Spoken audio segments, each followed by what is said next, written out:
မင်္ဂလာပါအခုတသမရန်ယူပါပြီက chapter 5 introduction to light အဲဒီခန်းတွေကနောက်ဆုံးသင်ခန်းစာအနေနဲ့ lesson 7ကိုသင်ကြားတော့မှာဖြစ်ပါတယ်ဒီ lesson 7မှာပါတဲ့အပိုင်းတွေကတော့ dispersion by a prism တစ်ခုမှအရောင်ကွက်ထွက်ခြင်းနဲ့နောက်တစ်ခုက spectrum ရောင်စဉ်ပြီးလို့ရှိရင် formations of sharp and pure spectrumပြတ်သား၍တန့်စင်သောရောင်စဉ်တစ်ခုအားဖြစ်ပေါ်စေခြင်းနဲ့နောက်ဆုံးအနေနဲ့ exercise ဥစ္စာများ question တွေဖြစ်ပါတယ်အခုဒီမှာပထမဦးဆုံး lesson 7ရဲ့ပထမဦးဆုံးအပိုင်းအနေနဲ့ dispersion by the prism က dispersion ဆိုတာလေးကိုသွားပါမယ် dispersion ဆိုတာကအဖြူရောင်လင်းနှန်းတစ်ခုကနေပြီးတော့အလင်းရိုင်ခြင်းကြောင့်မလို့မတူညီတဲ့လှိုင်းလေအားများသို့မဟုတ်မတူညီသောအရောင်များဖြစ်ကွက်ထွက်ခြင်းကို dispersion လို့ခေါ်တာပါအခုဒီပုံလေးမှာကြည့်ပါမယ်ဒါ dispersion ရဲ့နမူနာတစ်ခုဖြစ်တဲ့ prism လို့ခေါ်တဲ့သုံးမြောင်းဖန်တုံးလေးတစ်ဖက်ကနေပြီးတော့ white light အဖြူရောင်လင်းနှန်းဝင်လာတဲ့အခါမှာဖန်တုံးရဲ့အခြားတစ်ဖက်ကနေပြီးတော့မတူညီတဲ့အရောင်များရဲ့အစုအဖွဲ့ဖြစ်ရောင်စဉ်9မျိုးကွက်ထွက်သွားတဲ့ပုံလေးပါဒါကြောင့်မို့လို့ dispersion ဆိုတာကို spreading of white light into different color bands is called dispersion လို့ test က definition ပေးထားပါတယ် spreading of ကွက်ထွက်ခြင်းမှာဘယ်ကနေကွက်ထွက်တာလဲဆိုရင် white light အဖြူရောင်အလင်းကနေပြီးတော့ into different color bands is called dispersion ဘာဖြစ်ကွက်ထွက်တာအောင်ဆိုလို့ရှိရင် different color bands မတူညီသောအရောင်များရဲ့အစုအဖွဲ့ဖြစ်ကွက်ထွက်ခြင်းကိုအရောင်ကွဲခြင်း dispersion လို့ခေါ်တာဖြစ်ပါတယ် dispersion ကအခုဒီနမူနာမှာပြထားတဲ့သုံးမြောင်းဖန်တုံးမှာဖြစ်တာမဟုတ်ပါဘူးသူကအလင်းရိုင်ခြင်းကြောင့်ဖြစ်တာပါအဲ့တော့ဖြူအောင် white light မှာအထွေထွေသိပ္ပံမှာသင်ငယ်ပြီးသားအရောင်9မျိုးပါပါတယ်အဲ့ဒီအရောင်9မျိုးကမတူညီသောလှိုင်းလျားများ9မျိုးရှိမှာဖြစ်ပါတယ်သူတို့ဟာအလင်းရိုင်ခြင်းဖြစ်တဲ့အခါမှာလှိုင်းလျားပေါ်မှာမူတည်ပြီးတော့ရိုင်တဲ့ပမာဏပြောင်းလဲသွားတဲ့အတွက်ကြောင့်အရောင်တွေကွက်ထွက်လာခြင်းဖြစ်ပါတယ်ဒါမျိုးကိုမိုးအပီးကချိန်တွေမှာတွေ့ရတဲ့သက်တန့်တွေမှာလည်းတွေ့ရသလိုရေမျက်နှာပြင်ပေါ်မှာဝိတ်နေတဲ့စီကွက်များမှာလည်း dispersion ကိုတွေ့ရမှာဖြစ်ပါတယ်သူဖြစ်ရခြင်းကအဓိကအကြောင်းအရာကတော့အလင်းရိုင်ခြင်းကြောင့်ဖြစ်တာပါအဲ့တော့အလင်းရိုင်တဲ့အခါမှာရိုင်ပြီးတော့ထွက်လာတဲ့ထွက်လင်းတန်းတွေဟာသူတို့ရဲ့ရိုင်တဲ့ပမာဏသည်လှိုင်းလျားပေါ်မှာမူတည်ပါတယ်လှိုင်းလျားမတူရင်ရိုင်တာမတူပါဘူးဒါကြောင့်မို့လို့ရိုင်တာမတူတဲ့အတွက်ကြောင့်မို့လို့ရိုင်တော့တစ်မျိုးတည်းရှိတော့လည်းပဲရိုင်တော့အမျိုးမျိုးဖြစ်သွားတဲ့အတွက်ကြောင့်မို့လို့သူစီအလင်းရိုင်ခြင်းဖြစ်တာပါဒီချက်ကလေးကဘယ်မှာသတိထားဖို့လိုသလဲဆိုလို့ရှိရင်ရှေ့ဆုံးမှာသင်ခဲ့တဲ့ Snell law မှာ for a particular wavelength of light လို့ပြောခဲ့တဲ့အချက်ပါပဲ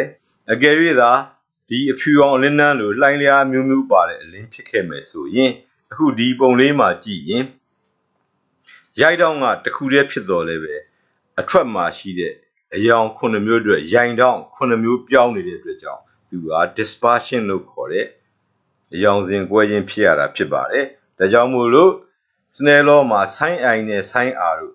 sin i တစ်မျိုးတဲ့အတွက် sin r အမျိုးမျိုးဖြစ်မနေဖို့အတွက် Snell law ကဘယ်လိုပြောခဲ့တာလဲဆိုရင် for a particular wavelength of light လို့ပြောခဲ့တာဖြစ်ပါတယ်အခုဒီ dispersion ကိုဆက်ပြီးတော့ကြည့်ရအောင်ပါအဲ့တော့ dispersion by the prism တစ်ခုကနေပြီးအရောင်ကွဲခြင်းကြောင့်ကိုသွားမှာဖြစ်ပါတယ်အဲ့တော့ဒီပုံမှာကြည့်ရင် prism လေးကနေပြီးတော့အရောင်9မျိုးကွက်ထတာကိုတွေ့ရမှာဖြစ်ပါတယ်ဒီပုံလေးကိုသင်ရိုးညွှန်းနှန်းစာအုပ်ကအခုပုံနဲ့ဖော်ပြထားတာဖြစ်ပါတယ်ဒီပုံမှာအပေါက်ကလေးပါတဲ့ကပ်ပြားလေးတွေကနေပြီး sunlight အဖြူအောင်အလင်းမှာ sunlight နေအောင်ဝင်လာပါတယ်ဝင်လာတဲ့နေအောင်လေးဟာ prism လေးရဲ့ပထမမျက်နှာပြင်ပေါ်ကိုကျပါကျပြီးတဲ့အခါမှာ prism ဖန်တုံးတွင်းမှာစပြီးအလင်းရိုက်ပါမယ်အဲ့လိုရိုင်စဉ်မှာကိုကသူဟာလှိုင်းလျားမတူညီတဲ့အတွက်ကြောင့်ရိုင်တာမတူလို့အရောင်စကွဲပါတယ်ဒုတိယမျက်နှာပြင်ကထွက်တဲ့အချိန်မှာထက်ရိုင်ပြီးတော့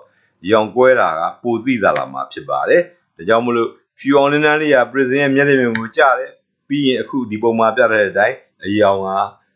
split ကွဲထွက်သွားတာဖြစ်ပါတယ်အဲ့ဒီ split ဖြစ်လာတဲ့ကွဲထွက်လာတဲ့အရောင်ကမတူညီတဲ့အရောင် different color bands 9မျိုးရှိတာကိုတွေ့ရမှာဖြစ်ပါတယ်ထိုအရောင်9မျိုးကတော့အခုဒီမှာဖော်ပြထားတဲ့အတိုင်း violet indigo blue green yellow orange and red လို့ပြောတဲ့ခင်ရန်ရောင်မဲနယ်ရောင်အပြာရောင်အစိမ်းရောင်အဝါရောင်လိမ္မော်ရောင်နှင့်အနီရောင်တို့ဖြစ်ပါတယ်ဒါကြောင့်မလို့ dispersion by the prism မှာသူ့ရဲ့ရောင်စဉ်တွေကိုမှတ်တဲ့ဤအမျိုးမျိုးရှိတဲ့ထဲက BIB JYOR big jaw ဆိုပြီးတော့လည်းလွယ်လွယ်ကူကူမှတ်ထားနိုင်ပါတယ်အဲ့ဒါပြီးလို့ရှိရင်ဒီပုံနဲ့ပတ်သက်ပြီးသိရမယ့်အချက်ကနော်အဲ့တော့ဒီမှာရှိတဲ့ကောင်ကလှိုင်းလျားနဲ့ velocity နဲ့ဓာတ်ရိုက်ချိုးတူပါတယ် B is equal to F lambda ပါအလင်းရန်ရင်းမှာ F က frequency မပြောင်းလဲဘူးကိန်းစီလို့ပြောထားပါတယ်ဒါကြောင့် B နဲ့ lambda နဲ့ဓာတ်ရိုက်ချိုးတူပါတယ်အဲ့ဒီဓာတ်ရိုက်ချိုးတူတဲ့ B နဲ့ lambda တို့ဟာအခုဒီပုံမှာပြထားတဲ့အရောင်တွေအတိုင်း violet အနည်းဆုံးမှာပြီးရင်သူနဲ့နှိုင်းရှင်လို့ရှိရင် indigo က violet တဲ့ velocity နဲ့ wavelength ပိုများပါမယ် velocity နဲ့ wavelength အများဆုံးအရောင်ကတော့ red လို့ခေါ်တဲ့အနီရောင်ပဲဖြစ်ပါတယ်အဲ့ဒါပြီးလို့ရှိရင်နောက်တစ်ခုကသူ့ရဲ့ refractive index n ပါ refractive index n ကိုကြည့်မယ်ဆိုရင်ပုံမှာကြည့်မယ်ဆိုရင်သူကအနီရောင်ကအရိုင်အနည်းဆုံးဖြစ်တာကိုတွေ့ရပါတယ်ဒါကြောင့်ရိုင်ညွှန်းကိန်းအနည်းဆုံးမှာအများဆုံးရိုင်တဲ့အရောင်ကတော့ violet ဖြစ်ပါတယ်ဒါကြောင့်မို့လို့ခင်ရန်ရောင်စီရိုင်ညွှန်းကိန်းအများဆုံးပါဒါကြောင့်မို့လို့ကျောင်းသင်ခန်းစာစာအုပ်တွေမှာပုဒ်စာတွေတွက်ချက်ရမှာပေးရရှိတဲ့ရိုင်ညွှန်းကိန်းစီသူစီဒီအရောင်တွေအားလုံးနဲ့ပြောင်းသွားလို့ရှိရင်အဲ့ဒီရိုင်ညွှန်းကိန်းရတယ်ပဲပြောင်းသွားမှာဖြစ်ပါတယ်ဘာလို့လဲဆိုလို့ရှိရင်သူကလှိုင်းလျားပြောင်းရင်အရောင်ပြောင်းတာဖြစ်ပါတယ်အဲ့တော့ကျောင်းသင်ခန်းစာစာအုပ်တွေမှာပါတဲ့ exercise တွေမှာပေးထားတဲ့ရိုင်ညွှန်းကိန်းကများသောအားဖြင့်တော့ sodium yellow အဝါရောင်အတွက်ဖြစ်လက်ရှိတာကိုတွေ့ရပါတယ်ဒါလေးတွေသိပြီလို့ရှိရင်ဒီပုံကနေပြီးတော့သိဖို့အချက်လက်ကလေးတွေ note လေးတွေကိုစဉ်းစားကြည့်ရအောင်ပါပုံမှာကြည့်ပါပုံမှာကြည့်လို့ရှိရင် dispersion of light မှာဘယ်အရောင်ကအရိုင်ဆုံးလဲခင်ရန်ရောင်ပါဘယ်အရောင်ကရိုင်တာအနည်းဆုံးလဲအနီရောင်ပါဒါကြောင့် violet is most diffracted ရိုင်တာအများဆုံးပါသူ့မှာကြည့်လို့ရှိရင်ရိုင်တာအများတဲ့အတွက်သူက has most refractive index ရိုင်ညွှန်းကိန်းကအများရိုင်ညွှန်းကိန်းကလည်းအများဆုံးပါ and smallest wavelength ကတော့အတူဆုံးဖြစ်ပါတယ်အဲ့ဒါဆိုရင်အပေါ်ဆုံးမှာရှိတဲ့အနီရောင်ကိုကြည့်ပါမယ်အနီရောင်ကရိုင်တာအနည်းဆုံးဖြစ်ပါလိမ့်မယ်ဒါကြောင့်မို့လို့သူဟာရိုင်ညွှန်းကိန်းကလည်းအနည်းဆုံးဖြစ်ပြီးတော့သူ့မှာရှိတဲ့ wavelength နဲ့ velocity ကတော့အများဆုံးဖြစ်ပါမယ်ဒါကြောင့်မို့လို့ red is least diffracted has least refractive index and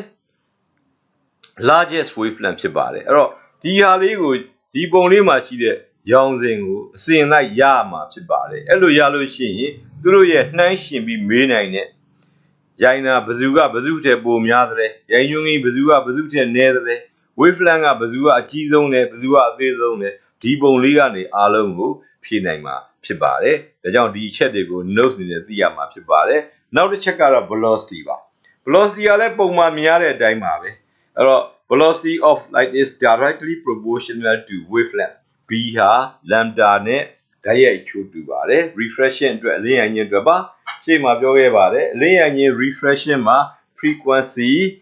does not change လို့ပြောခဲ့တာဖြစ်ပါတယ်ဒါကြောင့်မို့လို့ wave equation BF B is equal to F lambda မှာ frequency ဒီပြောင်းလဲခြင်းမရှိပါဘူးဒါကြောင့်မို့လို့ B နဲ့ lambda နဲ့ဓာတ်ရိုက်ချိုးတူပါတယ်အဲ့ဒါဆိုရင်ပုံကနေကြည့်မယ်ဆိုရင် velocity အများဆုံးစီ red လို့ခေါ်တဲ့အနီရောင်ဖြစ်ပါလိမ့်မယ် velocity အနည်းဆုံးစီ violet လို့ခေါ်တဲ့ခင်ရန်ရောင်ဖြစ်မှာဖြစ်ပါတယ်အဲ့ဒါပြီးရင် spectrum ဆိုတဲ့ရောင်စဉ်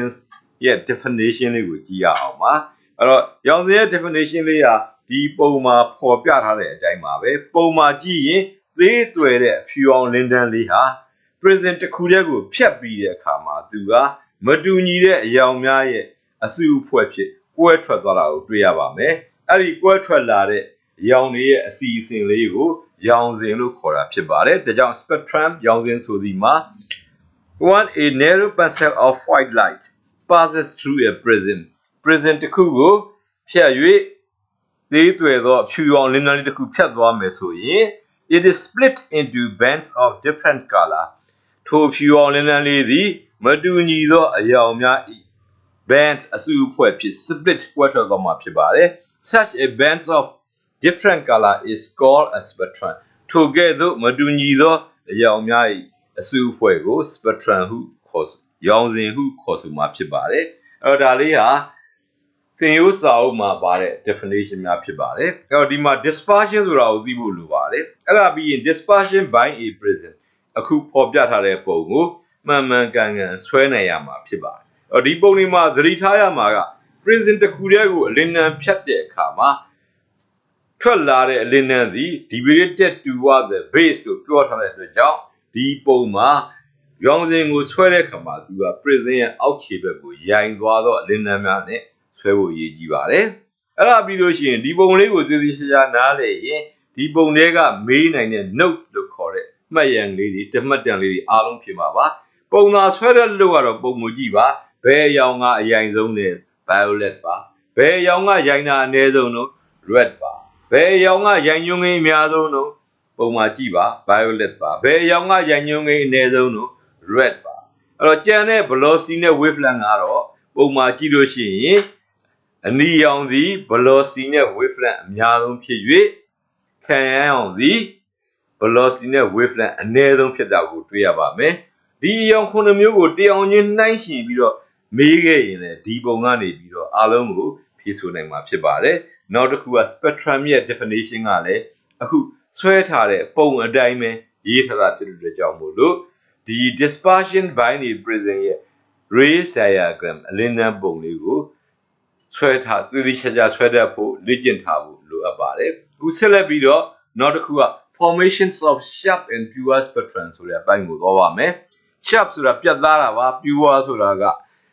တန့်စင်တဲ့အရောင်ကိုပြောတာပါအဲ့တော့ရောင်စဉ်တစ်ခုကိုကြည့်လိုက်မယ် spectrum တစ်ခုကိုကြည့်လိုက်မယ်ဆိုသာမန်အဖြစ်ကြည့်မယ်ဆိုသူကရောထွေးနေတဲ့အပိုင်းတွေရှိပါတယ်ဘယ်လိုရောထွေးသလဲဆိုဥပမာအဖြစ်ပြောမယ်ဆိုရင်အဲ့တော့ရှေ့မှာရောင်စဉ်မှာသွားကြည့်လို့ရှိရင် yellow နဲ့ orange ကြားထဲမှာ yellow တန်တန် orange တန်တန်မဟုတ်နဲ့အဲ့နာမှာနှစ်ရောင်ဆက်နေတာမျိုးရှိပါမယ်အဲ့လိုပါပဲ yellow နဲ့ green နဲ့ကြားထဲမှာလည်းပဲသူကပြတ်သွားတာမျိုးမဟုတ်ဘဲနဲ့ဒီစိမ်းဝါရောင်ကြားရောင်တွေရှိနိုင်ပါအဲ့လိုပါပဲ green နဲ့ blue နဲ့ကြားထဲမှာလည်းစိမ်းပြရောင်ရောနေပါလိမ့်မယ်အဲ့လိုရောနေတဲ့ရောင်စဉ်မျိုးမဟုတ်ဘဲနဲ့ sharp and pure spectrum ကိုဘယ်လိုရရှိအောင်လုပ်သလဲဆိုတာလေးကိုဆက်ကြည့်ရအောင်ပါအဲ့တော့ဒီလို sharp and pure spectrum ကိုရရှိဖို့အတွက်ပစ္စည်းကိရိယာတွေကိုအောက်ပုံမှာဖော်ပြတဲ့အတိုင်းစီစဉ်ထားရှိမှာဖြစ်ပါတယ် arrangement ကိုပြောတာပါဒီမှာကြည့်ရင် spectrum ကိုဖြစ်ပေါ်စေတဲ့ prism တစ်ခုအပြင်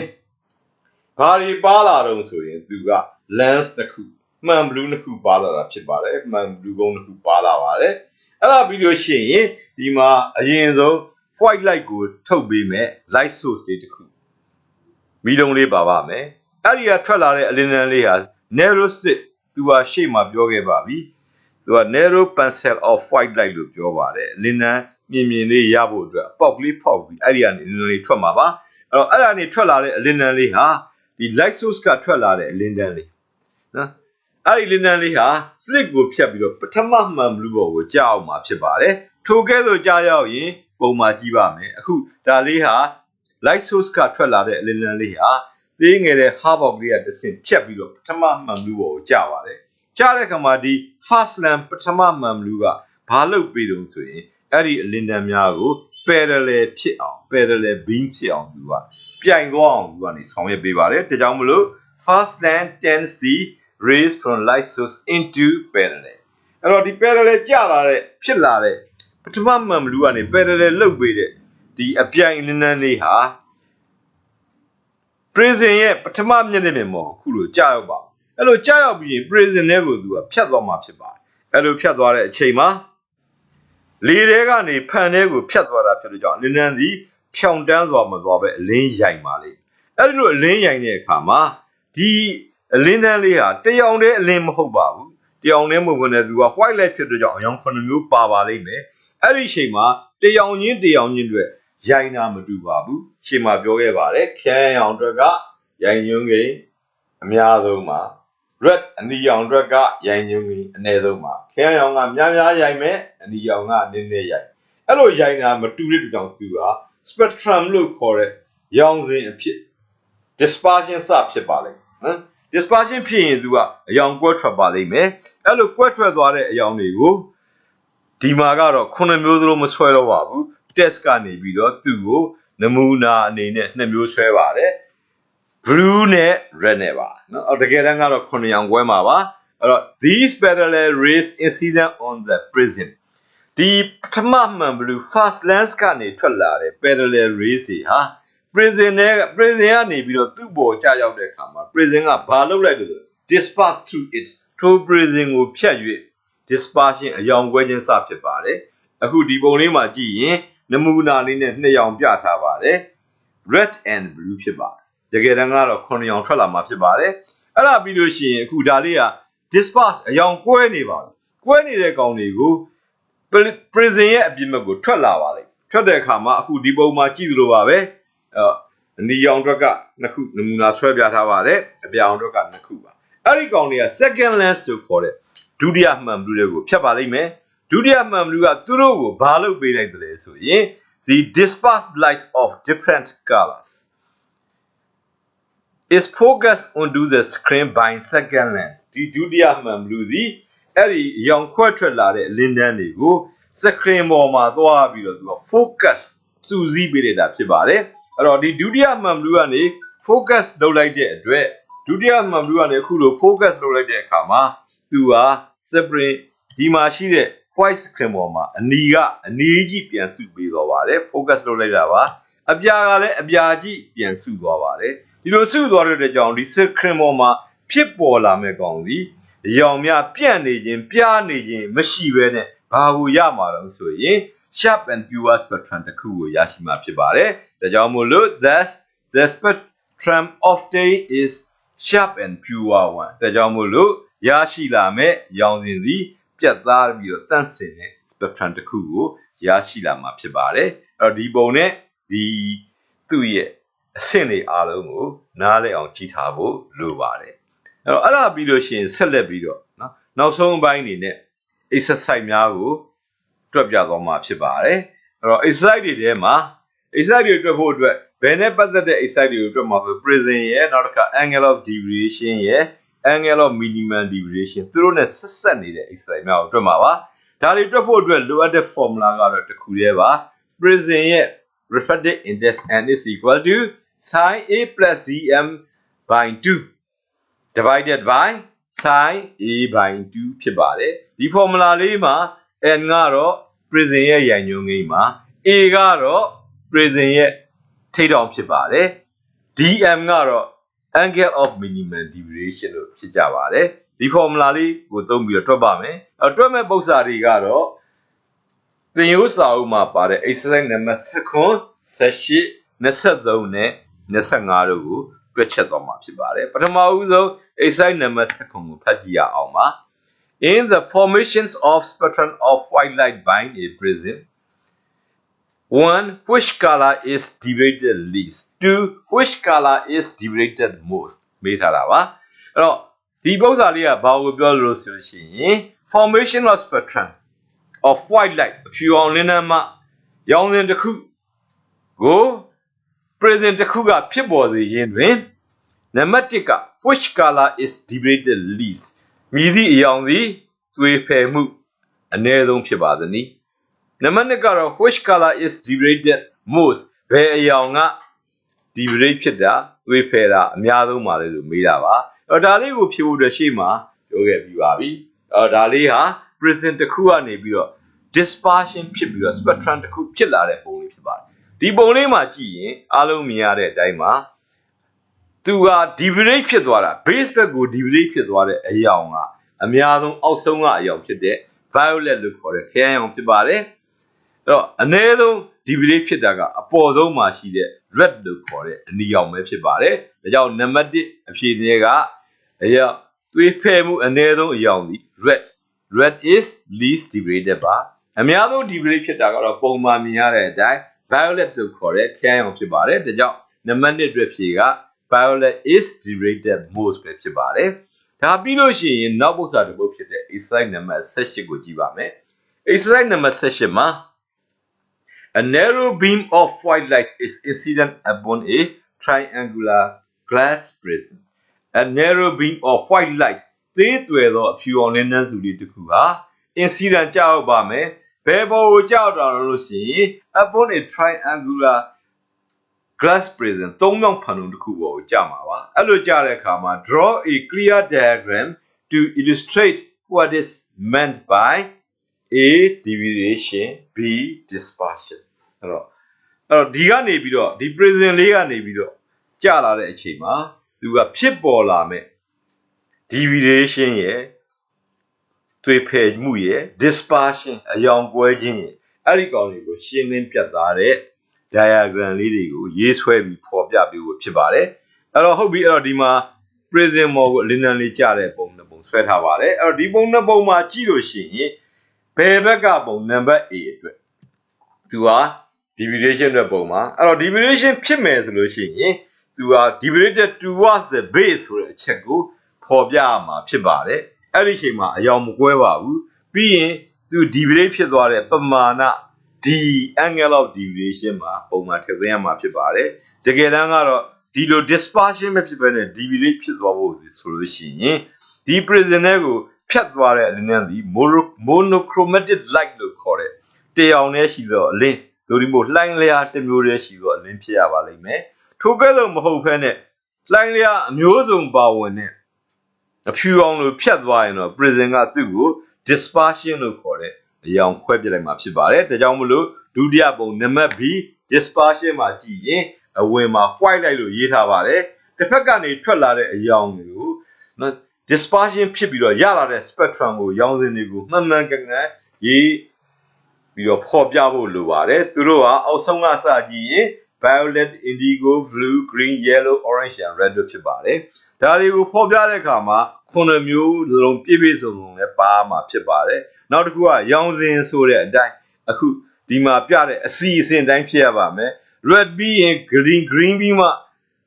orange ပြီးမှ indigo ဟိုရောက်ဒီရောက်9ရောင်ပြည့်ပြီးတော့ဖြည့်လို့မရပါဘူးအစီအစဉ်တကြဖြည့်ဖို့လိုပါတယ်အခုဆက်လက်ပြီးတော့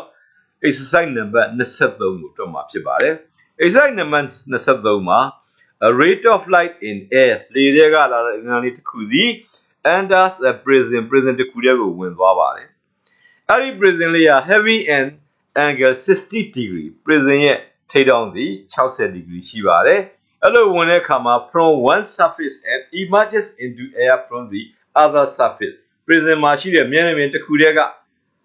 တစ်ခုမျက်နှာပြင်တစ်ခုတစ်ဖက်ကနေဝင်ပြီးတော့အခြားမျက်နှာပြင်တစ်ဖက်ကနေ emerges into the air လေထဲကိုပြန်ထွက်သွားမှာဖြစ်ပါတယ် if the emergent rays lies in the surface of the prism အကယ်၍ထွက်လင်းတဲ့ emergent rays lies in the surface of the prism prism မျက်နှာပြင်ပေါ်မှာတည်ရှိနေခဲ့မယ်ဆိုလျင် find the angle of incidence ရိုက်တော့ကိုရှာပါ the reflected index of glass is 1.5 prism ကိုပြုလုပ်ထားတဲ့ဖန်ရဲ့ရိုင်ညွှန်းကိန်းသည် 1.5 ဖြစ်သည်လို့ပြောထားတာဖြစ်ပါတယ်အခုဒီမှာပေးထားချက်များကိုအရင်စကြည့်ပါ60 degree ဆိုတာ prism ရဲ့ prism angle ဖြစ်ပါတယ်သူက A ဖြစ်ပါတယ်အဲ့ဒါပြီးလို့ရှိရင်ဒီအလင်းတန်းလေးဟာ prism ရဲ့မျက်နှာပြင်တစ်ဖက်ကဝင်ပြီးတော့အခြားမျက်နှာပြင်တစ်ဖက်ကနေလေထဲကိုပြန်ထွက်မှာဖြစ်ပါတယ်အဲ့လိုထွက်တဲ့အခါမှာ emergent rays က lie in the surface of the prism လို့ပြောထားပါတယ် emergent ray က prism ရဲ့မျက်နှာပြင်ပေါ်မှာရှိရပါပြီးရင် prism ရဲ့ရိုင်ညွှန်းကိန်း glass ရဲ့ရိုင်ညွှန်း 1.5 ကိုပေးပါတယ်ဒါလေးကိုပုံလေးဆွဲကြည့်ပါမယ်ဒါလေးက prism လေးပါ prism ABC ဖြစ်ပါအဲ့တော့ပု္ပ္ပာမှာပြောတဲ့အတိုင်းအလင်းတန်းလေးတစ်ခုဟာလေထဲကနေပြီးတော့ prism ရဲ့မျက်နှာပြင်တစ်ခုပေါ်ကိုကြာအောင်မှာဖြစ်ပါတယ်အခုလေထဲမှာရှိတဲ့ O ဆိုတဲ့အမှတ်ကနေပြီးတော့ prism ရဲ့ပထမမျက်နှာပြင်ဖြစ်တဲ့ AB ပေါ်ကို P ဆိုတဲ့အမှတ်မှာကြာရောက်လာတဲ့ incident ဖြစ်တဲ့လင်းတန်းလေးပါဒါကြောင့် OBC incident ray ဖြစ်ပါတယ်ထိုလင်းတန်းလေးသည်လေထဲမှာဖန်ထဲကိုသွားပါလိမ့်မယ် prism အတွင်းထဲကိုဝင်မှာဖြစ်ပါတယ်ထို့သို့ဝင်တဲ့အခါမှာလေနဲ့ဖန်နဲ့ optical density မတူညီတဲ့အတွက်ကြောင့်အလင်းရိုက်ပါလိမ့်မယ်ဒါကြောင့်မလို့အလင်းရိုက်ခြင်းကိုဆွဲဖို့အတွက်မျက်နှာပြင် AB မှာအလင်းနဲ့ကြာရောက်တဲ့အမှတ် P မှာ normal ဆွဲထားပါတယ်သူဟာနဲရလေမှများရဖန်လို့သွားမှာဆိုတော့ bends towards the normal ဘက်ကိုရိုင်သွားမှာဖြစ်ပါတယ်အဲ့တော့ဒီမှာကြည့်လို့ရှိရင် OP နဲ့ normal နဲ့ကြားထဲမှာရှိတဲ့တောင်းသည် prism ပေါ်ကိုကြာရောက်လာတဲ့အလင်းတန်းလေးရဲ့ရိုက်တောင်းဖြစ်ပါလိမ့်မယ်အဲ့ဒီအလင်းတန်းလေးက PQ ဆိုတဲ့အလင်းတန်း PQ ဆိုတဲ့ direction အတိုင်းသူက prism ရဲ့ဖန်သားအတွင်းမှာရိုင်သွားမှာဖြစ်ပါတယ်ဒါကြောင့် PQ ကဒီပထမမျက်နှာပြင် AB အတွက်ရိုင်လင်းတန်းဖြစ်ပြီးတော့ PQ နဲ့ normal နဲ့ကြားထဲမှာရှိတဲ့တောင်းသည် angle of refraction ရိုင်တောင်းဖြစ်ပါလိမ့်မယ်အဲ့ဒီလင်းတန်းလေးကကျူဆိုတဲ့အမှတ်ကိုရောက်တဲ့အခါမှာ prism ရဲ့ဒုတိယမျက်နှာပြင်ဖြစ်တဲ့ face AC ကိုရောက်လာပါပြီ face AC ကိုရောက်တဲ့အခါမှာသူဟာဖန်တဲကနေလေထဲကိုပြန်ထွက်မှာဖြစ်ပါတယ်အဲ့ဒါဆိုလို့ရှိရင်ဒီမှာလည်းပဲဒုတိယအကြိမ်မြောက်လင်းရိုင်ခြင်းဖြစ်ပါလိမ့်မယ်အဲ့ဒီရိုင်သွားတဲ့ကောင်စီဘယ်လိုရိုင်သွားသလဲဆိုရင်သူက normal ကနေခွာမှာပါဘာလို့လဲဆိုဖန်ကနေလေကိုဆိုတော့များရာကနေနဲရာလို့ဖြစ်ပါတယ်အဲ့တော့ bends away from the normal ဖြစ်ရပါလိမ့်မယ်ဘယ်လောက်ထိခွာသွားသလဲဆိုရင်ပု္ပ္ပာမှာပေးထားတာက if the emergent ray lies in the surface of the prism လို့ပြောပါတယ်ဒါကြောင့်မို့လို့သူဒီကနေခွာသွားတဲ့ထွက်လင်းတန်းလေးဟာအခုပြတဲ့အတိုင်း prism ရဲ့မျက်နှာပြင်ပေါ်မှာ R ဆိုတဲ့ direction အတိုင်းသွားမှာဖြစ်ပါတယ်ဒါလေးကပု္ပ္ပာကပေးထားတဲ့ prism လေးတစ်ခုတည်းကိုလင်းတန်းလေးတစ်ခုဖြတ်သွားတယ်ဖြတ်ပြီးလို့ရှိရင်နောက်တစ်ခါ prism ကထွက်လာတဲ့အလင်းတန်းမျက်နှာပြင်ရဲ့အခြားတစ်ဖက်ကထွက်လာတဲ့အလင်းတန်းသည် prism ရဲ့ surface ပေါ်မှာရှိတယ်ဆိုတဲ့ပုံလေးကိုရေးဆွဲဖော်ပြတာဖြစ်ပါတယ်ပြီးရင်ပေးထားချက်များကိုစရေးပါအဲ့တော့ဒီမှာကြည့်မယ်ဆိုရင် surface ပေါ်မှာရှိနေတဲ့အတွက်ကြောင့်မျက်နှာပြင် AC မှာဖြစ်ပေါ်နေတဲ့ဒုတိယအကြိမ်မြောက်လင်းရိုင်ခြင်းအတွက်ဖြစ်ပေါ်တဲ့ရိုင်တောင်းသည်90ဒီဂရီရှိတာကိုတွေ့ရမှာဖြစ်ပါတယ်ပြီးရင်ပေးထားချက်များကိုစရေးပါမယ်အခုဒါလေးက prism angle prism ရဲ့ထိပ်တောင်ဖြစ်ပါတယ်ဒါကြောင့် A is equal to 60 degree ပါနောက်တစ်ခုပေးထားတာကတော့ prism glass ရဲ့ရိုင်ညွှန်းကိန်း NG is equal to 1.5 လို့ဖြစ်ပါတယ်ဒီကနေမှဒီပု္ပ္ပာမှာ prism ပေါ်မှာကြာရောက်တဲ့ angle of incidence I ကိုရှာမှာဖြစ်ပါတယ်သူ့ကိုရှာဖို့အတွက်မျက်နှာပြင် AC ကိုယင်စကြည့်ပါမျက်နှာပြင် AC မှာဖြစ်တဲ့အလင်းရိုင်ခြင်းကဒုတိယအကြိမ်မြောက်လင်းရိုင်ခြင်းပါမျက်နှာပြင် AC မှာကြည့်မယ်ဆိုရင်ရိုင်လင်းတန်းသည် PQ ဖြစ်၍ရိုင်လင်းတန်းသည် OQ ဖြစ်ပါလေထိုလင်းတန်းလေးသည်ပုံမှာကြည့်ရင်ဖန်ထဲမှလေထဲသို့သွားတာဖြစ်ပါတယ်ဖန်က optical density များပါလေကတော့ optical density နည်းပါတယ်ဒါကြောင့်မလို့မျက်နှာပြင် AC မှာအလင်းတန်းလေးသည် more dense ကနေ less dense ကိုသွားတဲ့အနေအထားဖြစ်ပါတယ်ဒါကြောင့် light travel from glass to air more dense ကနေ less dense ကိုသွားပါတယ်အဲ့ဒီအချိန်မှာရိုင်တောင်းဖြစ်တဲ့ဒေါင့်ကိုကြည့်လိုက်လို့ရှိရင်90ဒီဂရီဖြစ်နေတာလည်းတွေ့ရပါမယ်ပြီးလို့ရှိရင် n r is equal to ကဒီမှာဒီဒေါင့်90ဒီဂရီဖြစ်ပါတယ် line in the surface လို့ပြောထားတဲ့ဒေါင့်အဲ့ဒါဆိုရင်ဒီမျက်နှာပြင် AC မှာဖြစ်နေတာလေးကိုကြည့်ရင်နံပါတ်1ချက်က more dense to less dense သွားတယ်အာတန်မိုး90ဒီဂရီရှိတယ်လို့ပြောထားပါတယ်ဒါလေးဟာ two conditions for critical angle ဖြစ်ဖို့အတွက်လိုအပ်တဲ့အခြေအနေနှစ်ခုလုံးနဲ့ကိုက်ညီနေတာဖြစ်ပါတယ်ဒါကြောင့်မလို့ဒီမျက်နှာပြင် AC မှာရှိတဲ့ရိုက်တောင် I သည်ဒီနည်းပြောရင်ပုံမှာကြည့်ရင် angle PQS သည် critical angle IC ပဲဖြစ်ပါမယ် therefore angle PQS is equal to IC ဒီချက်လေးကိုသိသိချာချာပေါ်ပြဖို့လိုပါတယ်ပု္ပ္ပာမှာဒီအပိုင်းလေးသူကဒီ down PQS သူ့ကို IC ပါလို့တဲ့တယ်မပြောပါဘူးနော်သူဟာဒါလေးက critical angle IC ဖြစ်ကြောင်းပေါ်ပြနိုင်မှုအတွက်ပုံကနေကြည့်လို့ရှိရင်အခြေအနေတစ်ခုကို two condition ကိုကအရင်ဆုံးစဉ်းစားမှာဖြစ်ပါတယ်မျက်နှာပြင် AC မှာ glass to air သွားလို့ more dense to less dense media line on the surface လို့ပြောထားတဲ့အတွက်ကြောင့်အာတန်မိုးက90 degree ပါဒါကြောင့်မို့လို့ဒီမှာဖြစ်ရှိနေတဲ့ရိုက်တော့ angle PQS ဒီ critical angle IC ပဲဖြစ်ပါတယ်အဲ့တော့ဒီကနေ IC ဆိုတာသိပြီဆိုရင်တော့ဒီ IC တန်ဖိုးလေးကိုတွက်ယူလို့ရပါတယ်ဘယ်ကနေရမှာလို့ဆိုရင် prism glass ရဲ့ရိုင်ညွှန်းကိန်းကိုပေးထားလို့ပါဒါကြောင့်မလို့ critical angle ရဲ့ formula n is equal to 1 by sin IC ပါဒါကြောင့် sin IC is equal to 1 divided by ng ဖြစ်ပါတယ်တော့ဒီနေရာမှာအစားထိုးပါမယ်1 divided by ng ကပေးထားချက်အရ 1.5 ပါ သူကိုစားရင်ရရှိလာမယ့်တန်ဖိုးသည် 0.6667 ဆိုတဲ့တန်ဖိုးကိုရမှာဖြစ်ပါတယ်ဒီတန်ဖိုးကို logarithm မှာဆိုင်းစရာကနေပြန်ရှာလိုက်လို့ရှိရင်ဒီတန်ဖိုးသည် sin 41 degree 48 minute နဲ့တူတာတွေ့ရပါလိမ့်မယ်ဒါကြောင့်မို့လို့ IC is equal to 41 degree 48 minute ပါအခုဒီတောင်လေးကိုရပြီဆိုတော့ IC တော့ရပါပြီသို့တော့ရှာရမှာက I မှာနော် I ကိုရှာဖို့အတွက်သူကရိုင်းညွှန်းငိမ့်ပြတယ်ဆိုရင် R လေးကိုသိဖို့လိုနေပါတယ်အဲ့တော့ဒီ R ဒီပထမအချိန်လင်းရခြင်းမှာ face AV မှာရှိတဲ့ရိုက်တောင် R ကိုသိဖို့လိုပါတယ်သူ့ကိုသိဖို့အတွက်ဒီကတော့သင်္ချာဖြစ်တဲ့ geometry ကိုသုံးမှာဖြစ်ပါတယ်အဲ့တော့ဒီပုံကိုကြည့်ပါပုံမှာကြည့်ရင်အခု color ချဲလိုက်တဲ့စတုဂံလေးရှိပါတယ်အဲ့ဒီစတုဂံလေးကသူက ဒီစတုဂံလေးက APSQ ဖြစ်ပါတယ်အဲ့ဒီ APSQ မှာကြည့်မယ်ဆိုရင် down P နဲ့ down Q ကမမြင့်တွေကနေဖြစ်တဲ့အတွက်ကြောင့်သူက90 degree စီရှိပါမယ်ဒါကြောင့်မလို့အပေါ်မှာရှိတဲ့ down A နဲ့အောက်မှာရှိတဲ့ down S နှစ်ခုပေါင်းသည်180 degree ဖြစ်ပါလိမ့်အဲ့တော့စတုဂံတစ်ခုရဲ့အတွင်းတောင်အားလုံးပေါင်း360ပါ P နဲ့ Q မှာရှိတဲ့ normal ကဖြစ်ပေါ်တဲ့ down 90 degree နှစ်ခုကိုနှုတ်ရင်ကြံတဲ့ down နှစ်ခုဖြစ်တဲ့ down A နဲ့ down S ဒီ180ရမှာဖြစ်ပါတယ်အဲ့ဒါပြီးရင်နောက်ထပ်အခု color ချဲလိုက်တဲ့တရိဂံလေးကိုကြည့်ပါဦးမယ် triangle PQS ဖြစ်ပါတယ် PSQ ပါအဲ့ဒီ PSQ ရဲ့အတွင်းတောင်အားလုံးပေါင်းကလည်း180 degree ရှိပါတယ်အတွင်းတောင်အားလုံးပေါင်းဖြစ်တဲ့ S ရဲ့ R ရဲ့ IC ရဲ့သုံးခုပေါင်းတာလည်း180ပါအဲ့တော့ဒီနှစ်ခုကတူးနေပါတယ်တူနေတဲ့အတွက်ကြောင့်ဒီကနေပြီးတော့ဘာကိုသိမလဲဆိုရင် A ရဲ့ S ရဲ့ပေါင်းတာသည် S ရဲ့ R ရဲ့ IC ရဲ့ပေါင်းတာ ਨੇ အတူတူပဲဖြစ်ပါတယ်အဲ့တော့ down S ကနှစ်ဖက်စလုံးမှာပါလို့ကြေလိုက်တဲ့အတွက်ကြောင့် down A သည်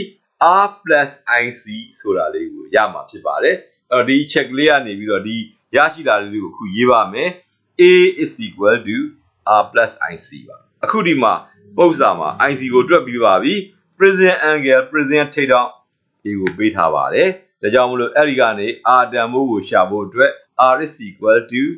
A minus IC ပါတန်ဖိုးများအစားသွင်းပါမယ် A နေရာမှာ60 degree ပါ IC ကတွက်ယူရရှိတဲ့41 degree 48 minute ပါသူ့ကိုရှင်းရင်ဒီမှာရှိတဲ့ first refraction ပထမအကြိမ်လင်းရိုင်ခြင်းမျက်နှာပြင် AB မှာဖြစ်ပေါ်တဲ့ရိုင်တောက်အဲ့ဒီရဲ့ down ဖြစ်တဲ့ R တန်ဖိုးဟာ18 degree 12 minutes ဆိုတဲ့တန်ဖိုးရမှာဖြစ်ပါတယ်ဒါလေးကိုရရင် Snell law ကိုသုံးမှာဖြစ်ပါတယ် by Snell law အရာ n is equal to sin n minus sin r ပါအခုဒီမှာ n တန်ဖိုးက 1.5 လို့ပေးပါတယ် r တန်ဖိုးတွက်ယူရရှိပါပြီ18 degree 12 minutes လို့ဖြစ်ပါတယ်အဲ့တော့ဒီတန်ဖိုးတွေကနေမှသူမေးတဲ့ i တန်ဖိုးကိုရှာဖို့အတွက် therefore sin i is equal to n into sin r ဖြစ်ပါတယ်အစားသွင်းပြီးတွက်ပါမယ်သူ့ကိုရှင်းလိုက်လို့ရှိရင်1.5 into 0.3123 ဆိုတာကိုရမှာဖြစ်ပါတယ်ဒီတန်ဖိုးနှစ်ခုကိုမြောက်လိုက်တဲ့အခါမှာ 0.4685 ရမှာဖြစ်ပါတယ်ဒီ 0.4685 ကို logarithm မှာရှိတဲ့ sin ဇယားကနေကြည့်လိုက်တဲ့အခါမှာသူသည် sin 27 degree 55 minutes ဆိုတာလည်းတွေ့ရမှာဖြစ်ပါတယ်ဒါကြောင့်မလို့ I တန်ဖိုးဟာပုဒ်စာကမေးတဲ့ angle of incidence I is equal to 27 degree 55 minutes ဆိုတဲ့အဖြေကိုရရှိမှာဖြစ်ပါတယ်အခုနောက်ဆုံးအနေနဲ့ exercise number 25ကိုတွက်ပါမယ် exercise number 25က A the angle of a glass prism is 60 degree and the angle of minimum deviation is 39 degree find the refractive index of the glass A မှာပေးထားတာက glass prism လေးတစ်ခုရဲ့ထိပ်တောင်က60 degree ဖြစ်ပါတယ်ပြီးရင်အဲ့ဒီမှာရှိတဲ့ angle of minimum deviation အငယ်ဆုံးဇီရောင်းရဲ့တန်ဖိုးက39 degree ဖြစ်ပါတယ် prism glass ရဲ့ရိုင်းညွှန်းကိန်းကိုရှာပါလို့ပြောတာပါအဲ့တော့ဒီမှာကြည့်မယ်ဆိုရင် angle of minimum deviation dm တန်ဖိုးကိုပေးထားပါအဲ့တော့ angle of minimum deviation dm ပါတဲ့ပုံစံနည်းကတော့တစ်ခုတည်းပဲရှိတာပါ အဲ့ဒီကောင်က n is equal to sin a plus dm by 2 divided by sin a by 2ဆိုတဲ့ formula ဖြစ်ပါတယ်သူ့ကိုသုံးတွဲရမှာပါအဲ့တော့ပထမဦးဆုံး a ကိုတွက်ဖို့အတွက်ပေးထားခြင်းများကိုအရင်ကြည့်ပါမယ်60ဒီဂရီနဲ့39ဒီဂရီတို့ဖြစ်ပါတယ်အဲ့တော့ဒီ60ဒီဂရီကနေပြီးတော့ prism ရဲ့ angle ဖြစ်တဲ့ကြောင့်သူ့ကို prism ရဲ့ထိပ်ထောင် a is equal to 60 degree နဲ့ရေးပါမယ်အဲ့ဒါပြီးတော့နောက်တစ်ခုပေးတာက angle of minimum deviation ပါအဲ့တော့ angle of deviation ကို d နဲ့ရေးပြီးတော့ angle of minimum deviation ကိုတော့ dm နဲ့ရေးတဲ့အတွက်ကြောင့်ဒီ39 degree ကိုတော့ dm is equal to 39 degree နဲ့ရေးပါအဲ့ဒါပြီးရင်တော့ဒီကနေပြီးတော့ refractive index of glass ကိုတွက်ဖို့အတွက်ရိုင်ညွှန်းရဲ့ formula n is equal to sin a plus dm by 2 divided by sin a by 2ကိုသုံးပါအဲ့တော့ဒီထဲမှာအခု a တန်ဖိုး dm တန်ဖိုးပေးထားတဲ့ကြောင့်သူတို့ကိုအစားသွင်းပြီးတွက်ပါမယ်ဒါကြောင့်မလို့ sin 60 degree plus 39 degree divided by 2 divided by sin 60 degree by 2ဖြစ်ပါလိမ့်အဲ့တော့ဒီနေရာမှာဒီတန်ဖိုးတွေကိုအရင်ရှင်းရမှာဖြစ်ပါတယ်အဲ့လိုရှင်းလို့ရှိရင်သတိထားရန်ကအပေါ်က60 plus 39နှစ်ခုကိုပေါင်းရင်သူက99ရမှာပါ99ကိုသူက2နဲ့စားတဲ့အခါမှာသူက 49.5 ပဲရမှာဖြစ်ပါတယ်သို့တော့ဒီ sin တန်ဖိုးများကို logarithm ဇယားမှာကြည့်တဲ့အခါမှာသူကဒသမတန်ဖိုးတွေနဲ့ပေးတာမဟုတ်ဘဲနဲ့ minute တန်ဖိုးတွေနဲ့ပေးတာဖြစ်တဲ့အတွက်ကြောင့်ဒီမှာအဲ့ဒီ 0.5 degree ဆိုတာကို minute ပြန်ဖွဲ့ရမှာဖြစ်ပါတယ်1 degree မှာသူဟာ60 minute ရှိတဲ့အတွက်ကြောင့် 0.5 degree မှာ30 minute ဖြစ်ပါတယ်ဒါကြောင့်မလို့ဒီနေရာမှာသတိထားပါ sin 49 degree 30 minute လို့ရေးရမှာဖြစ်ပါတယ်ဒါလေးကို 49.5 လို့ရေးပြီးတော့သတိမထားမိပဲနဲ့ logarithm မှာသွားကြည့်ရင်49 degree 5 minute ကြီးကိုသွားကြည့်မိတဲ့အတွက်ကြောင့်တွက်ယူရရှိတဲ့ဖြေဟာမှားယွင်းသွားမှာဖြစ်ပါတယ်ဒါကြောင့်မလို့ဒီနေရာလေးကိုသတိထားပါသူဟာမပြတ်တဲ့ဂိမ်းကိုစားလိုက်တဲ့အခါမှာဒသမဖြစ်လာတော့လေအဲ့ဒီဒသမတန်ဖိုးကိုဆိုင်းစရာမှာကြည့်လို့မရဘဲနဲ့ degree minute နဲ့သာကြည့်ယူရရှိနေတဲ့အတွက်ကြောင့်သူ့ကို minute ပြန်ဖွဲ့ပေးဖို့လိုပါတယ်အဲ့တော့အခုဒါလေးကိုရပြီဆိုရင်အခုဒီမှာရှိတဲ့49 degree 30 minute နဲ့အောက်မှာရှိတဲ့30 degree တို့ကိုဆိုင်းစရာမှာသွားကြည့်ပါမယ် sin 49 degree 30 minute က 0.7605 ဆိုတော့တန်ဖိုးကိုရရှိမှာဖြစ်ပြီးတော့ sin 30 ကတော့ 0.500 ပါသူတို့ကိုစားလိုက်တဲ့အချိန်မှာဒီ prism ရဲ့ရိုင်ညွှန်းကိန်းဖြစ်တဲ့ n တန်ဖိုးစီ 1.521 ဆိုတဲ့အဖြေကိုရရှိလာမှာဖြစ်ပါတယ်အဲ့ဒါပြီးရင် a ပြီးရင်ဒီပု္ပ္ပစာလေးမှာ b ကျန်ပါတယ် b က if the refractive index of glass is 1.66 prism ကိုပြုလုပ်ထားတဲ့ဖန်ရဲ့ညွှန်းကိန်းဟာအကယ်၍များ 1.66 ဖြစ်မယ် and the angle of the prism is 60 degree prism ရဲ့ထိပ်ထောင်ကလည်းပဲ60 degree ဖြစ်မယ်ဆိုရင် find the angle of minimum deviation dm တန်ဖိုးကိုပြန်တွက်ရမှာဖြစ်ပါတယ်ခုဒီမှာပေးထားချက်နှစ်ခုကိုကြည့်ပါမယ်ဒါလေးက prism glass ရဲ့ရိုင်ညွှန်းကိန်းမှာနောက်တစ်ခုက60 degree က prism ထိပ်ထောင်မှာဒါကြောင့်သူ့ကို prism glass ရဲ့ရိုင်ညွှန်းကိန်းဖြစ်လို့ n နဲ့ရေးပါမယ်60 degree ကတော့သူက prism angle ဖြစ်လို့60နဲ့ရေးပါမယ်ပြီးရင်အသုံးပြုမဲ့ formula ဖြစ်တဲ့ n is equal to sin a plus dm by 2 divided by sin a by 2ကိုရေးပါမယ်ပြီးလို့ရှိရင်ဒီမှာရှိတဲ့တန်ဖိုးများကိုအစားသွင်းပြီးသူမေးတဲ့ angle of minimum deviation ကိုရှားမှာဖြစ်ပါတယ်ဒါကြောင့်မို့လို့တန်ဖိုးများကိုအစားသွင်းလိုက်ပါတယ်အဲ့လိုအစားသွင်းတဲ့အခါမှာ n ရဲ့နေရာမှာ 1.66 ပါ a ရဲ့နေရာမှာ60 degree များအစားသွင်းလိုက်ပါတယ်အစားသွင်းပြီးသူ့ကိုရှင်းမယ်ဆိုရင်ဒီကနေပြီးတော့ sin 60 plus dm divided by 2 is equal to က 1.6 into sin 30 degree 60ကို2နဲ့စားတာ30ရမှာဖြစ်ပါတယ်အဲ့ဒါရပြီဆိုရင် sin 30ကို log ဇယားမှာကြည့်ရင် 0.5 ဖြစ်ပါလိမ့်မယ်ဒီကနေတွက်ယူရရှိတဲ့တန်ဖိုးကိုကြည့်တဲ့အခါမှာ 0.83 ဆိုတာကိုတွက်ရမှာဖြစ်ပါတယ်အဲ့တော့ဒါလေးကိုရပြီဆိုရင်အဲ့ဒီ 0.83 ကို sin ဇယားမှာသွားကြည့်ရင် 0.83 စီ sin 56 degree and 6 minutes ဆိုတာတွေ့ရမှာဖြစ်ပါတယ်ဒါကြောင့်မို့လို့ရှေ့မှာရှိတဲ့တန်ဖိုး60 plus dm divided by 2 the 56 and degree and 6 minutes ဆိုတဲ့တန်ဖိုးရမှာဖြစ်ပါတယ်ဒီကနေပြီးတော့မှတွက်မယ်ဆိုရင် dm is equal to 2 into 56 degree and 6 minutes minus 60 degree ပါသူ့ကိုရှင်းတဲ့အခါမှာဒီမှာဖြစ်ပေါ်နေတဲ့ angle of minimum deviation dm သည်52 degree 12 minutes ဆိုတဲ့အဖြေကိုရရှိလာမှာဖြစ်ပါတယ်ဒီကနေ့ဒီလောက်ပါပဲအားလုံးပဲမင်္ဂလာပါ